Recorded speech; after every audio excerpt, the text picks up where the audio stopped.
నా పేరు పి జమలయ్య, ఆంధ్రప్రదేశ్ కౌలు రైతుల సంఘం రాష్ట్ర ప్రధాన కార్యదర్శిని. గత ఏడాది బుడమేరు ప్రవాహం వల్ల లక్షలాది ఎకరాల్లో పంటలు దెబ్బతిన్నాయి. అనేక గ్రామాల్లో ప్రజలు ఇబ్బంది పడ్డారు. అనేక చెరువులు గండ్లు పడ్డాయి, కాలువలో గండ్లు పడ్డాయి.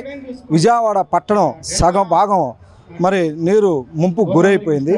ఆస్తి నష్టం జరిగింది, ప్రాణ నష్టం జరిగింది. అంతేకాకుండా విజయవాడ కింద భాగం కొల్లేరు వరకు కృష్ణా జిల్లాలో కూడా తీవ్రమైనటువంటి నష్టం జరిగింది. కొల్లేరులో ప్రవాహం వచ్చి ఆ నీరు ఉప్పుటేరు ద్వారా సముద్రంలో కలిసే వరకున్న ఆక్రమణల ద్వారా కూడా అనేక పంటలు దెబ్బతిన్నటువంటి పరిస్థితి కూడా కనిపిస్తూ ఉంది. మరి సమస్య ప్రతి ఏడాది వస్తుంటుంది. ప్రతి 4-5 సంవత్సరాల వరకు తీవ్రమైన సమస్యగా అది దాపురిస్తూ ఉంది. ఏ ప్రభుత్వం ఉన్నా ఈ సమస్య పరిష్కారానికి ఒక శాస్త్రీయ అవగాహనతో కనిపించట్లేదు. ఏదో సమస్య వస్తుంది, స్పందిస్తున్నారు, అంతవరకే పరిమితం అవుతున్నారు. ఇది కరెక్ట్ కాదు. అందుకని ఇప్పటికైనా తెలుగుదేశం ప్రభుత్వం, కూటమి ప్రభుత్వం అధికారంలో ఉంది కాబట్టి బుడమేరు శాశ్వత పరిష్కారానికి 4 భాగాలుగా విభజించి దానికి అవసరమైనటువంటి నిధుల్ని వెచ్చించి పరిష్కారం చేయాలి. మొదటిది ఎలగలేరు హెడ్ రెగ్యులేటర్, అంటే రెడ్డిగూడెము, ఏకొండూరు, జికొండూరు, మైలవరం, ఇబ్రాహీపట్నం ఈ ప్రాంతాల నుంచి వచ్చే నీరు ఎలగలేరు హెడ్ రెగ్యులేటర్ దగ్గరకు రాకోకుండానే మినీ రిజర్వాయర్ని ఒక 4 నిర్మించినట్లయితే ఆ నీరు అక్కడ నిల్వ ఉంటుంది. ఆ నీరుని తాగునీరుకి, సాగునీరుకి గ్రామీణ ప్రాంతాల్లో ఉపయోగించుకోవచ్చు. ఆ ప్రయత్నం చేయమని 1964లోనే ఏసీ మిత్ర కమిటీ చెప్పింది. దాన్ని నిర్వీర్యం చేశారు. తర్వాత బుడమేరు నుంచి డైవర్షన్ కాలువ 64లో తవ్వి కృష్ణానదిలో పంపిస్తున్నారు ఈ వరద నివారణ కోసం.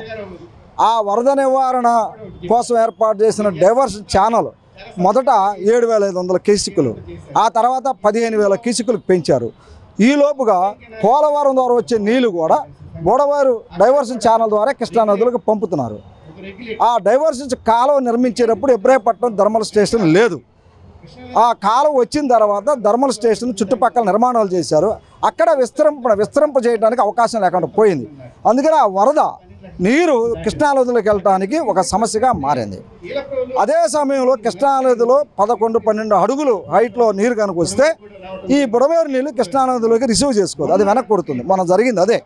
అందుకని దీనికి ఒక పరిష్కారం ఏంటంటే ముందు మినీ రిజర్వాయర్లు కోతులవాగు మీద, తర్వాత పులివాగు మీద, కొండవాగు మీద, లోయ వాగు మీద కట్టినట్టయితే ఒక ప్రజలకు ప్రయోజనం ఉంటుంది, ముంపు నివారించవచ్చు. రెండోది రాయనపాడు నుండి గుంటుపల్లి మీదుగా కృష్ణానదిలోకి మరొక డైవర్షన్ ఛానల్ నిర్మాణం చేసినట్లయితే తక్కువ ఖర్చుతోనూ తక్కువ నష్టంతోనూ ప్రజలకు ఎక్కువ మేలు జరిగే పద్ధతిలో అది చేయొచ్చు.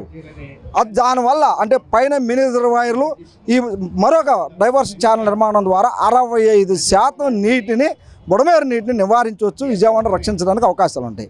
ఇక రెండో భాగం ఏంటంటే విజయవాడ క్యాచ్మెంట్ ఏరియాలో కురిసిన నీరు అదనంగా వచ్చినటువంటి బుడమేరు నీరుని వెనకేపాడు 100 టన్నుల దగ్గరకు వచ్చిన తర్వాత అది ఎప్పుడో కట్టారు.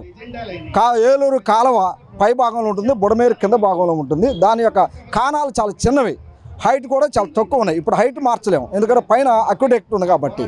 దాన్ని వెల్లడి చేయాలి. ఇంజనీర్ల బృందం చెప్పిందంటే 62 మీటర్లు వెల్లడి చేయమన్నారు, కానీ ఇది 32 మీటర్ల కంటే ఎక్కువ లేదు. అందుకని ఆ నీరంతా నిలబడి వెనక తన్నటం ద్వారా విజయవాడని ముంపుకు గురి చేస్తూ ఉన్నది. అందుకని యుద్ధ ప్రాతిపదిక మీద దాన్ని 62 మీటర్లు వెల్లడింపు చేసి మరింత కాణాలు పెంచి నీరు సునాయాసంగా సులభంగా కిందకి వెళ్ళేదానికి ప్రయత్నం చేయాల్సిన అవసరం ఉంది. ఇంజనీర్లు చెప్పిందంటే అక్కడ 62 చేయాలి, కొల్లేరు లోపల 110 మీటర్లు చేయాలి, ఉప్పుటేరు సముద్రంలో కలిసే లోపల 180 మీటర్లు ఏర్పాటు చేస్తే మరి బుడమేరు నీరు కొల్లేరులో కలిసే లోపల ఉన్నటువంటి మన కేసరపల్లి ఉప్పులూరు మధ్యన ఉన్నటువంటి ఒక వంతెన ఉంది, చాలా తక్కువగా ఉంటుంది. నీరు వచ్చినప్పుడు దాని మీద ప్రయాణం చేస్తుంది. దాని వంతెనలు ఎత్తులు పెంచాలా, కాణాలు ఎడపు చేయాలా. అదేవిధంగా మంతేరు నుంచి మన కేసరపల్లటానికి ఒక చప్టా ఉంది, అది ఎప్పుడో కూలిపోయింది, దాని మరమ్మతు కూడా చేయట్లేదు. ఈ విధంగా ఎనికేపాడు నుండి కొల్లేరు వరకు ఉన్న వంతెనలన్నింటినీ కూడా హైట్ పెంచాలా, వెల్లడుపు చేయాలా, నీరు సునాయాసంగా ముందుకెళ్ళే ప్రయత్నం చేయాలి. తర్వాత కొల్లేరులోకి రాములేరు, తమ్ములేరు, ఉప్పుటేరు, గుండేరు, బుడమేరు 5 ఏర్లు కలయిక కొల్లేరులో నీరు సముద్రంలోకి వెళ్ళాలంటే ఉప్పుటేరే ఒక వాహనం. దాంట్లో దాదాపు 15,000 క్యూసెక్కులు నీరు పోవడానికి ఒక మార్గం ఉండాలి. కానీ ఇప్పుడు 6,000 క్యూసెక్కులకి పోవట్లేదు. అది ఇటు పశ్చిమ గోదావరి జిల్లాని, ఇటు ఏలూరు జిల్లాని, ఇటు కృష్ణా జిల్లాని ముంచుతూ ఉంది. దానికి ఉన్న ఎంకరేజ్లు ఎక్కువ ఉన్నాయి. ఒకరం చెప్పాలంటే ఏ కొండూరు కొండల నుంచి సముద్రంలో కలిసే వరకు అనేక ఎంకరేజ్లు ఉన్నాయి. 2700 కిలోమీటర్ల ఎకరాలు విస్తీర్ణం ఉంది.